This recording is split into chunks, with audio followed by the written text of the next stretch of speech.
ಒಂದು ಪತ್ರ, ಒಂದು ಕಣ್ಣೀರು ಮತ್ತು ಜೀವನ ಪೂರ್ತಿ ತೀರಿಸಲಾಗದ ಸ್ನೇಹಿತನ ಋಣ.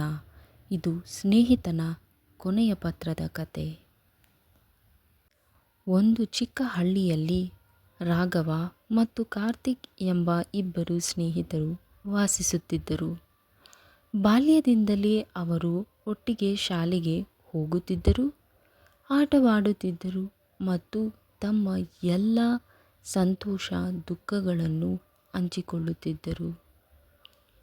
ಒಂದು ದಿನ ಕಾರ್ತಿಕ್ನ ತಂದೆ ಕೆಲಸ ಕಳೆದುಕೊಂಡರು.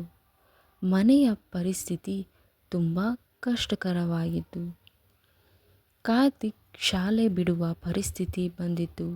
ಇದನ್ನು ತಿಳಿದ ರಾಘವ ತನ್ನ ಉಳಿತಾಯದ ಹಣವನ್ನು ಸ್ನೇಹಿತನ ಶಾಲಾ ಶುಲ್ಕಕ್ಕಾಗಿ ಕೊಟ್ಟನು. ಆದರೆ ಕಾರ್ತಿಕ್ಗೆ ಅದು ತಿಳಿದಿರಲಿಲ್ಲ. ವರ್ಷಗಳು ಕಳೆದವು.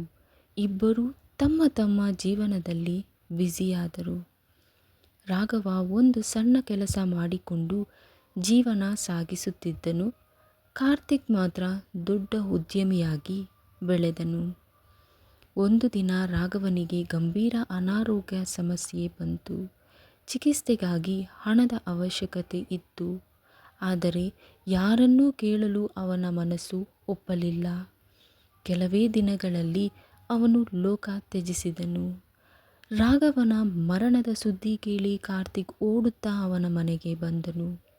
ಅಲ್ಲಿ ರಾಘವನ ತಾಯಿ ಒಂದು ಹಳೆಯ ಲಕೋಟೆಯನ್ನು ಅವನ ಕೈಗೆ ಕೊಟ್ಟರು. ಅದರ ಮೇಲೆ ಬರೆಯಲಾಗಿತ್ತು, ನನ್ನ ಪ್ರಿಯ ಸ್ನೇಹಿತ ಕಾರ್ತಿಕ್, ನೀನು ಈ ಪತ್ರ ಓದುವಾಗ ನಾನು ನಿನ್ನ ಜೊತೆ ಇರಲಾರೆನು.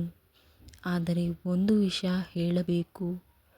ಶಾಲೆಯಲ್ಲಿ ನೀನು ಶುಲ್ಕ ಕಟ್ಟಲಾಗದೆ ಓದು ಬಿಡುವ ಪರಿಸ್ಥಿತಿ ಬಂದಾಗ ನಾನು ನನ್ನ ಕನಸುಗಳನ್ನು ಬದಿಗಿಟ್ಟು ನನ್ನ ಉಳಿತಾಯದ ಹಣವನ್ನು ನಿನ್ನ ಶಿಕ್ಷಣಕ್ಕಾಗಿ ಕೊಟ್ಟಿದ್ದೆ.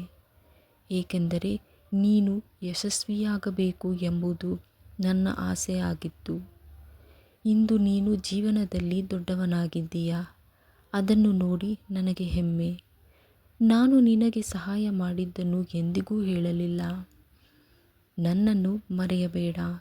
ನಿನ್ನ ಯಶಸ್ಸಿನ ಪ್ರತಿಯೊಂದು ಹೆಜ್ಜೆಯಲ್ಲೂ ನನ್ನ ಸ್ನೇಹ ಇರುತ್ತದೆ. ಪತ್ರ ಓದುತ್ತಿದ್ದ ಕಾರ್ತಿಕ್ ಕಣ್ಣೀರು ಹಾಕತೊಡಗಿದನು.